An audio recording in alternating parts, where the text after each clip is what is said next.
Հյուսիսում սկսված սահմանազատումը հարավում կշարունակվի, հարց փոխարտ գործնախարարին։ Իրանից Հայաստան Նախիջևանով Թեհրանը մտադիր է երկաթգծով էլ բեռներ բերել Հայաստան։ Ավուշը, Գեղարքունիքն ու Լոռին ծխի ու կրակների մեջ, բնական թե արհեստածին է պատճառը։ Միայնակ Ոհմակի դեմ Ալիևի գրպանի դատավորները նախապատրաստում են Վարդանյանի դատավճիռը։ Բոլոր գերիները, այդ թվում Արցախի նախկին ղեկավարները մի օր վերադառնալու են։ Ազգային ժողովի նախագահի հայտարարությունը։ Սուրբ Պատարագին զեղչել Վեհափարի անունը դատապարտելի է, հայտարարություն Մայրաթորից։ Էլեկտրամոբիլների ներմուծում առանց ավելացված արժեքի հարկի, ժամկետը երկարաձգվել է։ Իջևան նոյեմբերյան ճանապարհին պայթյուն է եղել, կան վիրավորներ։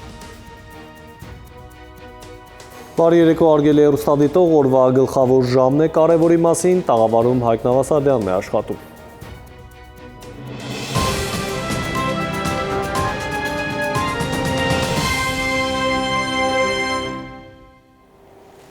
Եվ այսպես թողարկումը սկսենք հանրապետությանը պատու հասած հրդեհներով, 5-րդ օրն է 6 մարտ ծխի ու կրակի ճիրաններում է։ Հարյուրավոր փրկարարներ ներգրավված են հրդեհաշիջման աշխատանքներում։ Նոյեմբերն ավարտվում է մի կաթիլ, անձրևի կամ ձյան երես չի տեսել բնությունը, ընդամենը մի կայծ եւ կարող է վառվել հեկտարներով տարածքը։ Սա կարող է լինել պատճառներից մեկը, բայց ոչ միակը։ Արմեն Աթալյանի ռեպորտաժը։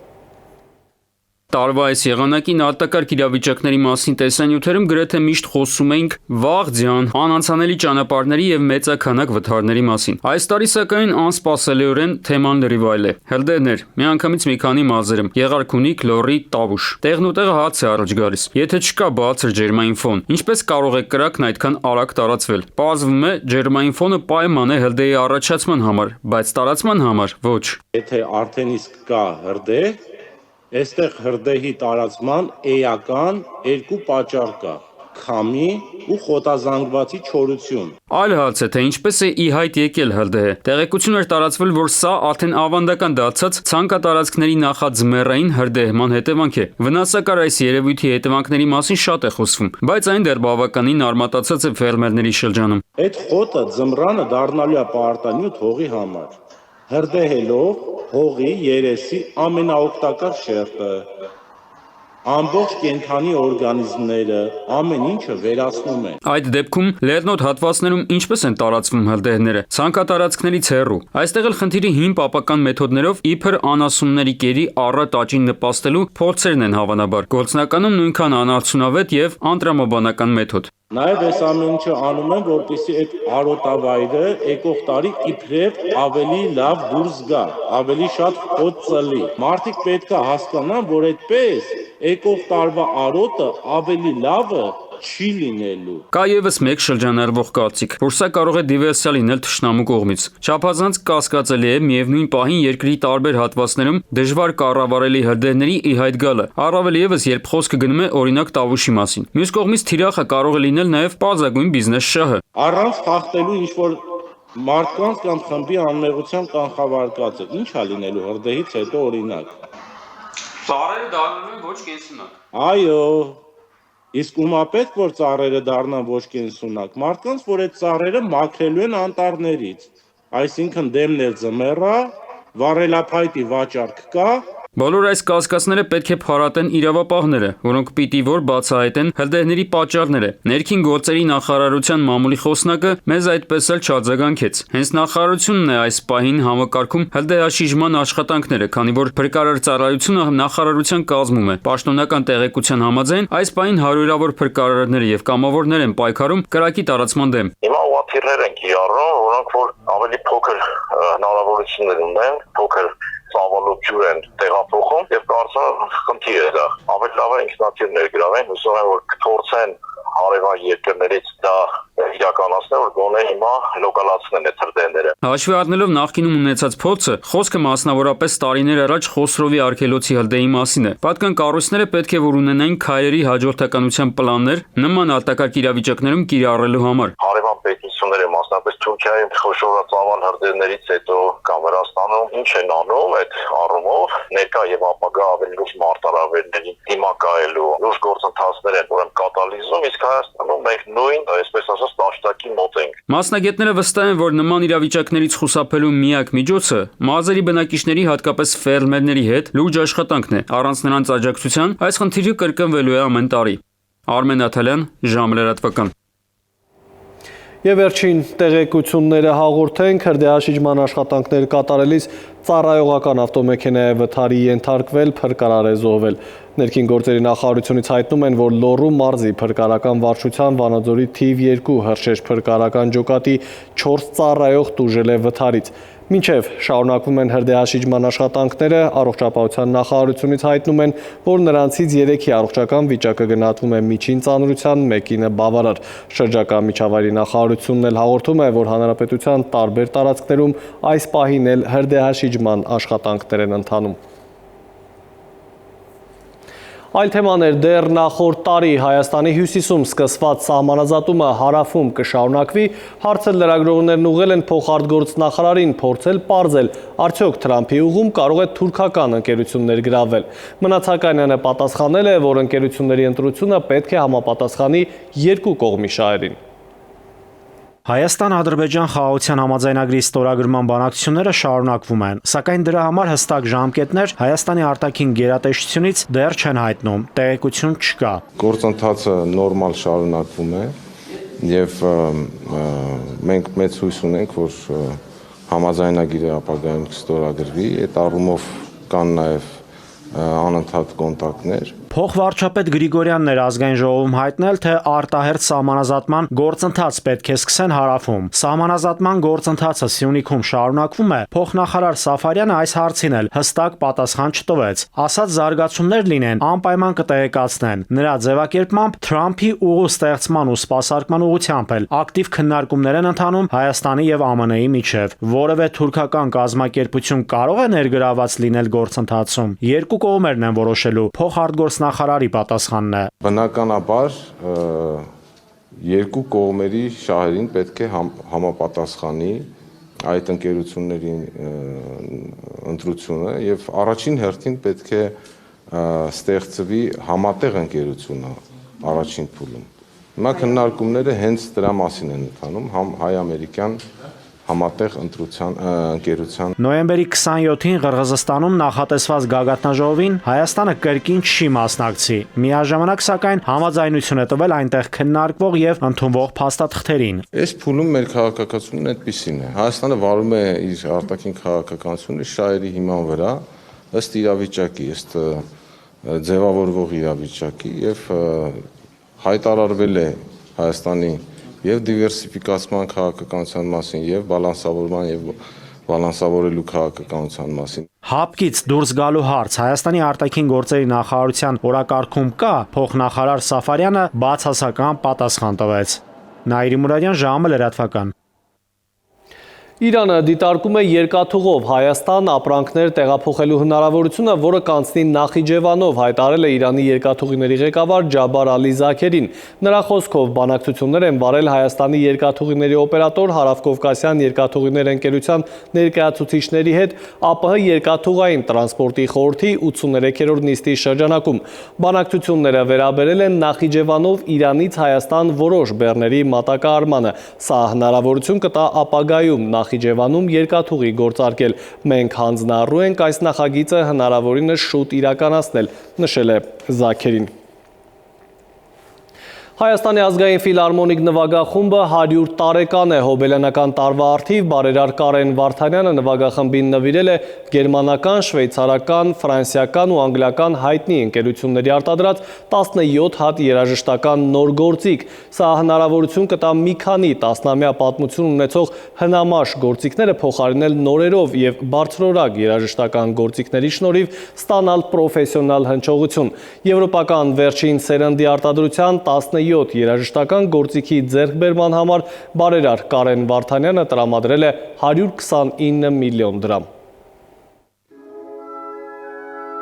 Հայաստանի ազգային ֆիլարմոնիկ նվագախումբն այս տարի նշում է իր հիմնադրման 100-ամյակը։ Մեկդարյա պատմություն ունեցող նվագախումբն իր գործունեության ընթացքում հասցրել է դառնալ հայ երաժշտարվեստի յուրահատուկ դեսպանն ամբողջ աշխարհում։ Այսուհետև հայկական սիմֆոնիկ երաժշտությունը ֆիլարմոնիկ նվագախումբը հայրենիքում եւ նրա սահմաններից դուրս կներկայացնի միանգամայն այլ հնչողությամբ։ Գերմանական, շվեյցարական, ֆրանսիական, անգլիական հայտնի ընկերությունների կողմից արտադրված երաժշտական գործիքներն առաջինը տեսնելու, գնահատելու եւ փորձարկելու հնարավորություն ունեն հենց երաժիշտները։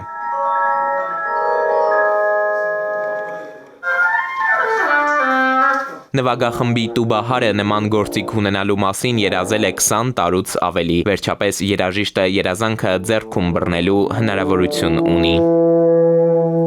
Գերմանական երաժշտություն դասական, որ լսում եք, բոլորը sense գործիքներով է։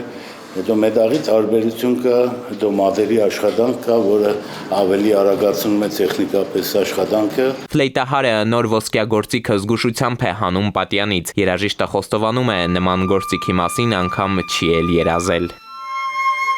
Եթե համեմատականներ արկածնենք օրինակ մեքենաների հետ, սա կարելի համարել սուպերքար։ Շատ արագ գնացող, շատ հզոր եւ շատ ապահով։ Ֆիլարմոնիկ նվագախմբի միակ չելեստան ավելի քան 50 տարեկան էր, այն արդեն հին էր, հնչողությունն էլ այն չէր։ Հայաստանում առաջին անգամ, տառացիորեն առաջի անգամ հնարավոր կլինի ունկնդրել իսկական չելեստայի ձայն, որտեղ այդպիսի բան չի եղել։ Օրինակ նվագում ես եւ պետք է հետո հետևես, որ բոլոր ստեղները բարձրանան, որ հաջորդ անգամ նորից հնչի նոտան։ Իսկ այստեղ արդեն լրիվ նոր է գործիքը, շատ փափուկ լավ հնչողություն ունի։ Բրանեն ֆլեյտա, պիկոլո համիկ, չելեստա, շիդմայեր, ֆագուտ, վիոլա դա գամբա, միրաֆոն, հագեն տուբա, գոնգ զիլջան, 3 հոբոյ մարիգո, 6 կլարնետ, բուֆե, կրամպոն։ Ֆիլարմոնիկ նվագախումբը համալրվեց վերջին սերնդի 17 երաժշտական նոր գործիքներով, որոնք նվագախումբը չուներ կամ ունեցածը բավականին հին էր։ Նվիրատուն Կարեն Վարդանյանն է, բարերարն այցելել է Արամ Խաչատրյան համերգասրահ ֆիլարմոնիկ նվագախմբի երաժիշտների հետ հանդիպելու, նվիրաբերած երաժշտական նոր գործիքների հնարավորություններին ծանոթանալու համար։ Հիմա մենք մեծ քանակությամբ ընտիր գործիքներ ստացանք եւ MPC ֆլեյտա, որ նույնիսկ երազել հնարավոր չէր, շատ ուրախ եմ, դեռ չեմ հավատում։ Սա շատ կարևոր է եւ սա անպայման Հայաստանի ազգային ֆիլարմոնիկ նվագախումբը երևս մի աստիճան կբարձրացնի իր կատարողական մակարդակով։ Հետո արդեն Էդուարդ Թոփչյանը հյուրերին ուղեկցում է դահլիճ երաժշտական գործիքների հնչողությունը դահլիճից փորձի ժամանակ ունկնդրելու համար։ Շատ ուրախ ենք եւ գնահատում ենք, որ Կարեն Վարդանյանը Հայաստանի ազգային ֆիլարմոնիկ նվագախմբի 100-ամյակի առիթով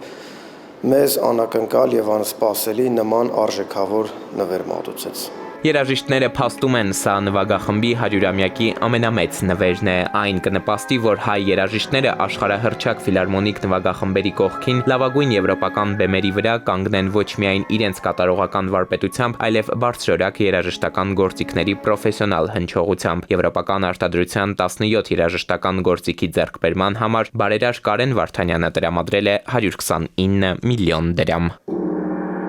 Էդուարդ Պողոսյան, ժամը լրատվական։ Արչևում թողարկման երկրորդ հատվածն է, կվերադառնանք րոպեներ անց։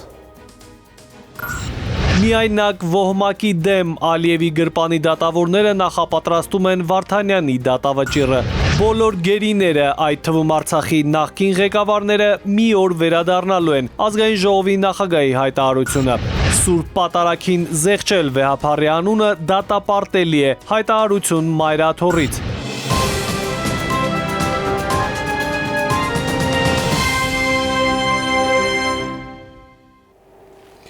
Մենք կրկին ուղիղ եթերում ենք, շարունակենք թողարկումը։ Ազգային ժողովի նախագահ Ալեն Սիմոնյանը անդրադառնալով գերիների հարցին նշել է, որ այս պահին կա հաստատված 23 հայ գերի, ունեցել են 200-ի հասնող գերի եւ ինչ-որ պահի այս թիվը հասնելու է 0-ի, նշել է Սիմոնյանը, ընդգծելով վերադառնալու են բոլորը, այդ թվում Արցախի նախկին ղեկավարները։ Վերադառնալու են բոլոր այն մարդիկ, ովքեր որ գերեվարվել են կամ հայտնվել են այսօր ընդեղի բանտերում։ Մեր իշխանությունը ամեն ինչ արել է եւ անելու է, որ բոլորը անխտիր վերադառնան Հայաստանի Հանրապետություն։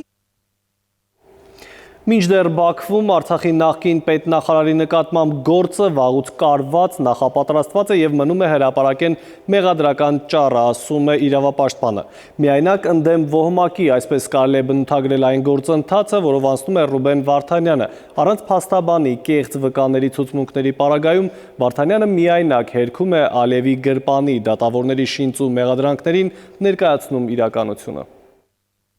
Ադրբեջանի քաղաքական իշխանությունը Երևան լուրեր հասցնելուն զուգահեռ, թե մեզ հետ այլևս կոնֆլիկտ չունեն, շարունակում է ուղիղ հրահանգներ իջեցնել Բաքվի դատարաններ։ Ալիևի կաբինետն է կապի մեջ, հայ գերիների դատավարական ֆարսն է, շոուն զարգացնում են, միայն թե մարդու իրավունքների եվրոպական դատարանում հայ գերիների շահերի ներկայացուցիչը նկատում է, քանի որ պետնախարար Ռուբեն Վարդանյանի գործն անջատ է 15-ի միասնականից, նիստ կոչվածների պարբերականությունները տարբեր են, վերջինը հենց նրա շինծու գործով է եղել։ Դարձյալ այսպես կոչված վկաներ են ելույթ ունեցել, պարզապես Վարդանյանին երբևէ չտեսած, նրա մասին չլսած, ադրբեջանական լրատվամիջոցներից են տեղեկացել, թե մեղադրյալների շարքում է։ 15-ի գործով դատավարությունը համեմատաբար ավելի արագ է ընթանում Ռուբեն Վարդանյանի դատավարության համեմատ, եթե 15-ի գործով նիստերը որպես կանոն նշանակվում են 2-3 օրը մեկ պարբերականությամբ, ապա Ռուբեն Վարդանյանի պարագայում 7-8 օր պարբերականությամբ, եւ սա է բացատրում, թե ինչու 15-ի գործով ապացույցների հետազոտման փուլը ավարտված է, իսկ Ռուբեն Վարդանյանի գործով դեռևս հետազոտվում են ապացույցներ։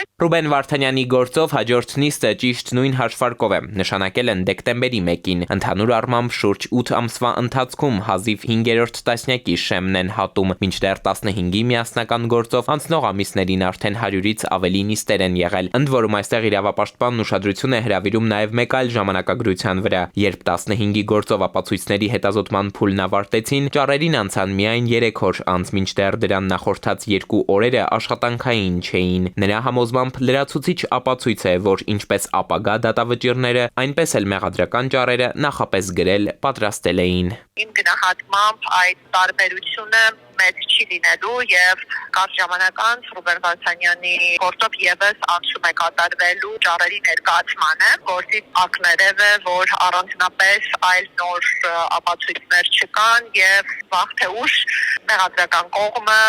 արտարարելու է հազարի հետազոտման ավարտը եւ արդեն կներկայացվեն այդ ճառերը։ Մեղադրանքները նույնական են, 80-ական թվականներից ի վեր են, անկախ նրանից, թե տանձինք ինչ մասնակցություն են ունեցել Ղարաբաղյան շարժման եւ ընդհանուր Լեռնային Ղարաբաղի կառավարման համատեքստում։ Ըստ էության մենք որևէ կապ, առնչություն եւ կոնկրետ անձանց անհատական պատասխանատվության մասին վկայող փաստեր չենք տեսնում։ Ընթացակարգով մեղադրական ճառերին էլ հաջորդելու են պաշտպանական ելույթները, սակայն մասնագետներն Ալիևի գրպանի փաստաբաններից ակնկալիքներ չունեն, կհատեն այս փուլն էլ Ադրբեջանի նախագահի դատարանը կգնա խորհրդակցական սենյակ։ Դատական ակտերը նախապատրաստված են, կանխորոշված են, դրանք հենց գործադիր իշխանության կողմից թելադրված են եւ այս կախյալ դատարանները ընդհանրապես հրապարակելու են քաղաքական պատվերի հիման վրա որոշված ակտերը, մեղադրական դատավճիռները եւ իմ գնահատմամբ ընտրվելու են խստագույն պատիժներ ընդհանուր մինչեւ չմահապատասխան։ Ուրեմն ինչ է մնում անել հայկական կողմին։ Մարդու իրավունքների Եվրադատարանում հայ գերիների շահերի ներկայացուցիչն այսուհանդերձ համոզված է, Բաքուն իրավական արսենալը չի զինաթափել, չի կարողանա։ Ավելին, այսպես այն ընդլայնվում է։ Իրավապաշտպանների, միջազգային կազմակերպությունների արձանագրած դատավարական խախտումները պետք է վերազգային ատյաններ հասցնել, ապացուցել մարդու հիմնարար իրավունքների խախտումներով լցված վճիռները լեգիտիմ չեն։ Էդուարդ Պողոսյան, ժամը լրատվական։ Խորհրդանի ընդդիմադիր Հայաստան խմբակցությունը շրջանառության է դրել հանրապետությունում առկա քաղբանտարկյալների եւ նրանց խախտված իրավունքների վերականգնման մասին ազգային ժողովի հայտարարության նախագիծ։ Խորհրդանի նիստերի դահլիճում հրավիրել են լսումներ քննարկելու հարցը։ Ընդդիմադիրները պնդում են, երկրում քաղբանտարկյալների առկայությունը էական վնաս է հասցնում Հայաստանի ժողովրդավարությանը, որի հետընթացը նկատելի է այսօր։ Ժողովրդավարության հետընթացի պայմաններում իհարկե ահագնացել են քաղաքական ճնշումները եւ այս պարագայում մեր տվյալներով 60-ից ավել իսկ իմ գնահատականներով գրեթե 70 անձ ենթարկվում է քրեական հետապնդման, բնականաբար քաղաքական դրդապատճառներով, իսկ նրանցից գրեթե 40-ը գտնվում են քրեակատարողական հիմնարկներում։ Մայրաթոր Սուրբ Էջմիածինը հայտարարություն է տարածել եւ դատապարտում է առանձին հոգևորականների Սուրբ Պատարագի արարողության ընթացքում ամենայն հայոց կաթողիկոսի եւ թեմակալ առաջնորդի անունների հիշատակության միտումնավոր զեղչման խնդիրը։ Հարցը քննարկվել է Հայաստանյան եպիսկոպոսաց եւ թեմակալ առաջնորդների ժողովում։ Եպիսկոպոսաց դասը դատապարտելի նկատեց սույն երևույթը արձանագրելով, որ եկեղեցաբանական տեսանկյունից այն հակականոնական է եւ կարող է հանգեցնել հերձվածի։ Ընդգծվեց, որ նման գործողությունները ենթակա են խստագույն պատժի, եթե եկեղեցականը չզղջա եւ չսրբագրի իր հակականոնական ընթացքը սահմանված կարգով։ Ժողովը կարևոր նկատեց, որ հոգևորականները չտրվեն պառակտիչ գործողությունների եւ սադրանքների, պահպանեն միաբանության ոգին հանուն առաքելական մեր Սուրբ եկեղեցու անսասանության եւ առավել զորացման։ Առողջապահական թեմաներ ներկայացնենք 10 պատճառներից մեկը, թե ինչու պետք է չծխել։ Առողջապահության նախարարությունը հայտնում է, որ ծխախոտը պարունակում է ավելի քան 7000 քիմիական նյութ, որոնցից շուրջ 70-ը քաղցկեղածին են։ Սրան գումարվում է մեքենաներից արտանետվող ամենօրյա ծուխը, կեղտոտ օդն ու դարի չարիքի թվերը ավելանում են։ Մտահոգիչ է իրավիճակը Հայաստանում, թոքի քաղցկեղը շարունակում է մնալ ամենատարածված ուռուցքային հիվանդություններից մեկը։ Երևանի պետական բժշկական համալսարանի առողջապահության ծրագրերի ազգային գիտահետազոտական հերացի կենտրոնից հայտնում են, որ 2021-ի տվյալներով թոքի քաղցկեղը նոր արձանագրված քաղցկեղների 14.3%-ն է։ Մասնագետների խոսքով հիվանդության զարգացման առաջին ու առանցքային ռիսկի գործոնը ծխախոտի օգտագործումն է, մյուսը մթնոլորտային օդի աղտոտվածությունը, որն ըստ փորձագետների մեր երկրում մեղմ ասած կրիտիկական է։ Խոցելի խմբում հատկապես երեխաներն են։ Նյութափոխանակությունը ավելի ակտիվ է եւ նաեւ ձևավորված չեն պաշտպանող մեխանիզմները երեխային, այսինքն ամենամեծ վտանգը դրանց մոտ է։ Եվ երեխայի համար օդի աղտոտվածությունը դա վաղվա ընդհուպ միջև լեյպոզի զարգացումը, փոքր քաշ ծնվելու ժամանակ անհասություն, շնչառական համակարգի հիվանդություններ, նաեւ վարքագծային առանձնահատկություններ եւ այլն խնդիրները շատ մեծ են։ Տարեցներն են որպես երեխային խումբ համարվում։ Նաև մարդիկ, որոնք որ ունեն շնչառական սրտանոթային համակարգի ալերգիկ հիվանդություններ։ Մթնոլորտային օդի աղտոտվածությունը եւ կենցաղային վառելիքի այրման արդյունքում առաջացող վնասակար արտանետումները պարզվում է կարող են առաջացնել թոքի քաղցկեղի մինչև 30%-ը։ Եվ քանի որ Հայաստանը մթնոլորտային աղտոտվածության մակարդակով աշխարհի առաջատարների շարքում է, հետեւաբար ռիսկի գործոնը ըստ մասնագետների բավականին բարձր է։ Ի դեպ, թոքի քաղցկեղի ախտանշանները սկսվում են բավականին ուշ, երբ քաղցկեղն արդեն ձևավորված է լինում։ Այս հիվանդության ես հենց հիմա իմ բուժառուների շրջանում նկատում եմ շատ սրացումներ քրոնիկ թոքային օբստրուկտիվ հիվանդությամբ։ Այսպես վերակոչված մեր հին բրոնխիտն է, որը ավելի գրագետ եւ ավելի նոր է, այսպես անվանում է ստացել։ Մենք ասում ենք ծխողի բրոնխիտ, բայց հիմա էլ ասում ենք աղտոտված օդի բրոնխիտ։ Շատ լուրջ խնդիր է, սա օրհասական խնդիր է։ Առաջի թիրախները դա գլխուղեղն է, ոսկորները եւ լյարդը, բնականաբար տարածումը գնում է լիմֆատիկ հանգույցներով։ Ամենաառաջի գանգատներ չունի ցավոք, դրա համար մենք առաջարկում ենք միշտ սկրինինգային մեր ժողովրդի մեջ պետք է մտնի այդ մշակույթը, որպեսզի մենք տարեկան մեկ անգամ անպայման հետազոտվենք։ Օդի աղտոտվածությունը ուղիղ փոխկապակցված է մարդու առողջության հետ։ Առողջ մարդկանց դեպքում եւս կարող են ի հայտ գալ կարճաժամկետ եւ երկարաժամկետ էֆեկտներ։ Կարճաժամկետի դեպքում օրինակ կարող եք նկատել արցունքահոսություն, հազ, փռշտոց, մաշկի վրա որոշակի փոփոխություններ եւ գլխապտույտ։ Երկարաժամկետի պարագայում արդեն չարորակ նորագոյացությունների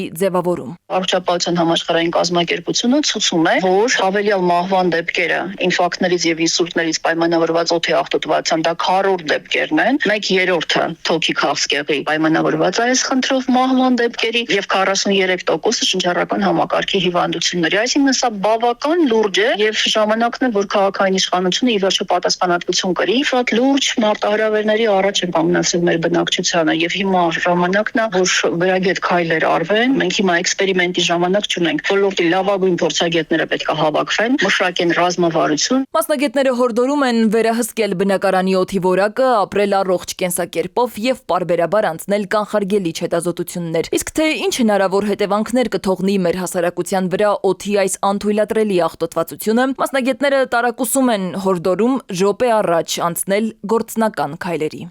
Սվետլանա Ավդիշյան, ժամը լրատվական։ Իսկ Երևանում փոշու կոնցենտրացիան գերազանցել է թույլատրելի սահմանը 140-ից 400%։ Հիդրոօթերոթաբանության եւ մոնիթորինգի կենտրոնի տվյալներն են նոյեմբերի 17-ից 25-ը ժամանակահատվածի համար, քանի որ առաջիկայում մայրաքաղաքում չի սպասվում օդի մթնոլորտային տեղաշարժ, աղտոտման պատկերը կպահպանվի, նշել են մասնագետները, հավելել, թե մայրաքաղաքաբնակները անհանգստանալու լուրջ պատճառներ չունեն։ Այրված տարածքներից կարող են արտանետվել գազեր եւ փոշի, որոնք կարող են վտանգավոր լինել մարդու առողջության համար, բայց փաստացի տվյալներ, թե ինչպիսին է վիճակը, ինչ բաղադրություն է այս պահին այրվող հարակից տարածքներում, չեն կարող հնարավորինս փակ պահեն լուսամուծները, հնարավորինս քիչ գտնվեն այս ծխով աղտոտված տարածքներում, որոշակի անհանգստություններ, որոշակի առողջական խնդիրներ ունենալու դեպքում չզբաղվեն ինքնաբուժությամբ, անմիջապես դիմեն մասնագիտացված կառույց, հաշվի առնելով հետագա զարգացման հնարավոր ընթացքներ։ Եվս մեկ դադար կվերադառնանք րոպեներ անց։ Էլեկտրամոբիլների ներմուծում առանց ավելացված արժեքի հարկի, ժամկետը երկարաձգվել է։ Իջևան նոյեմբերյան ճանապարհին պայթյուն է եղել, կան վիրավորներ։ Մեդյո աշխարհ եւս 4 օր կայուն երկինք, ավելին հաջորդ թիվ։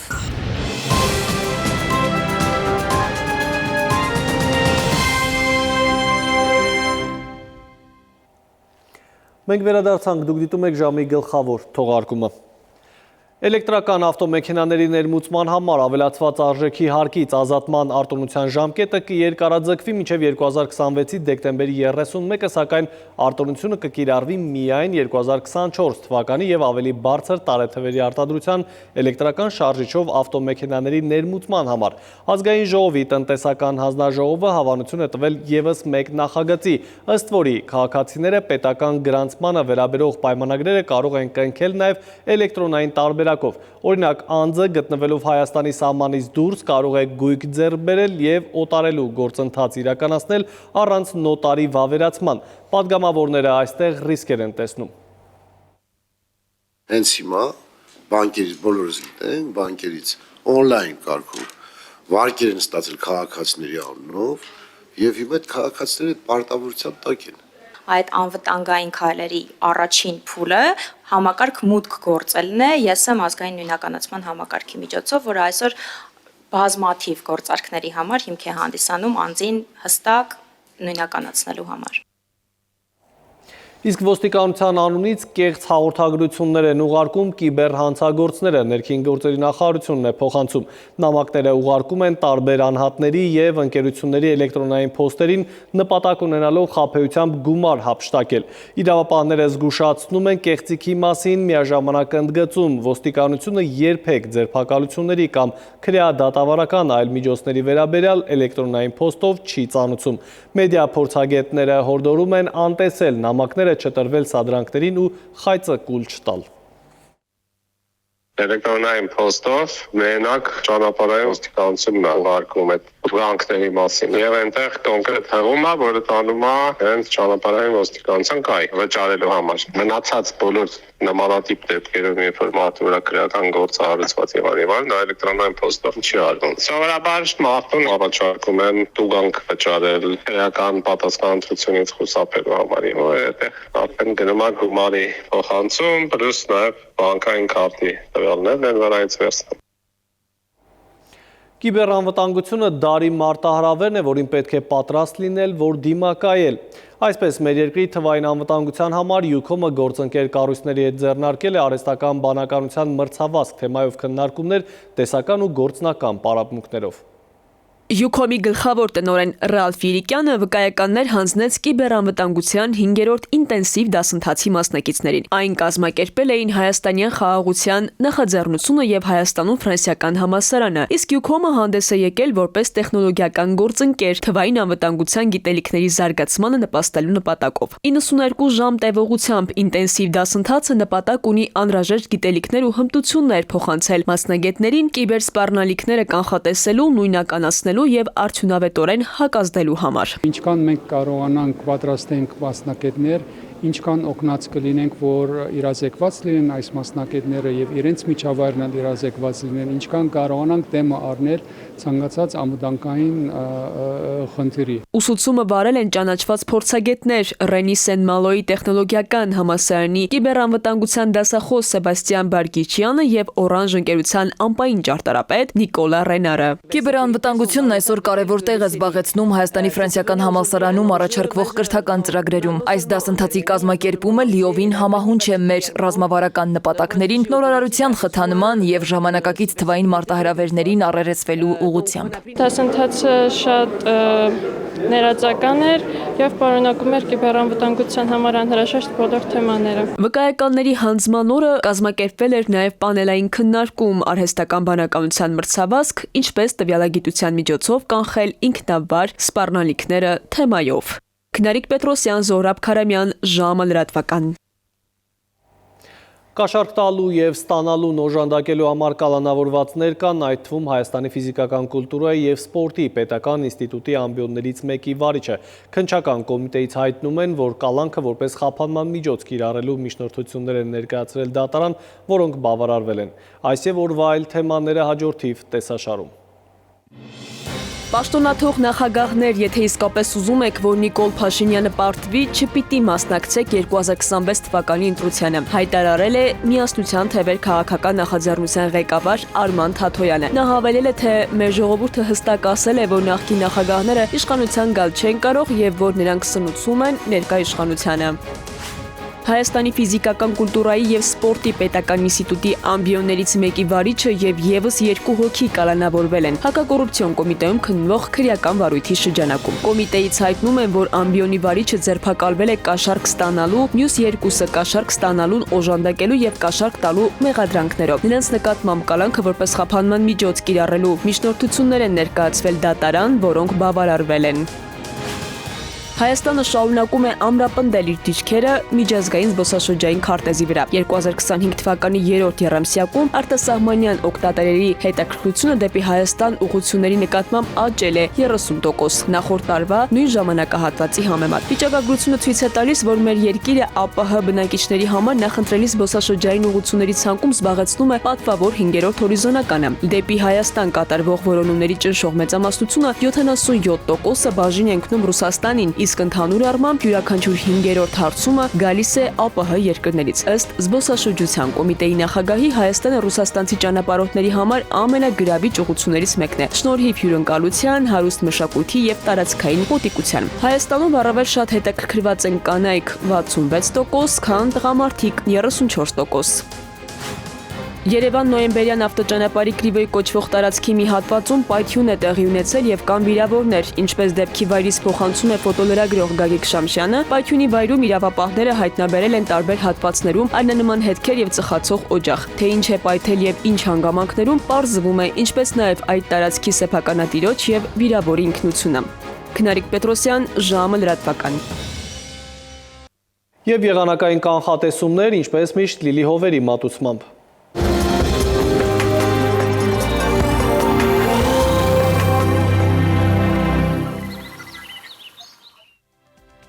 Բարի երեկո, եղանակի տեսության հովանավորն է Ֆերոսի ապրանքանիշը։ Իր հուսալի անվտանգ գերխնայող գազի կաթսաներով։ Դրանք պաշտոնապես ներկայացված են էքստերիեր խանութ սրահներում։ Ֆերոսի եղանակ ստեղծող կաթսաներ։ Մետեո աշխարհ նախ Հայաստան։ Մեր երկրի մեծ մասում 5 շաբթին կանցնի արևոտ երկնքով, առանց ստեղումների։ Ջերմաստիճանը էապես չի փոխվի։ Վաղը ցերեկը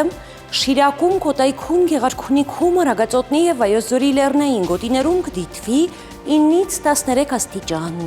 Վայոց ձորի և Արագածոտնի նախալեռներում կանխատեսվել է 11-ից 15, Լոռիում 13-ից 16, Տավուշում 14-ից 17 աստիճան, Արարատում, Արմավիրում կդիտվի 13-ից 15, Սյունիքի հովտային գոտիներում սպասվում է 16-ից 20, Սյունիքի նախալեռներում 13-ից 17 աստիճան։ Երևանում օրը կանցնի առանց ստեղումների, այս գիշեր սպասվում է 0-ից 2 աստիճան ցուրտ, ցերեկը 12-ից 14, երեկոյան 5-ից 7 աստիճան տաքություն։ Հարգելի հեռուստադիտող, այսքանով ավարտված է ժամի գլխավոր թողարկումը, խաղաղ գիշեր եմ մաղթում։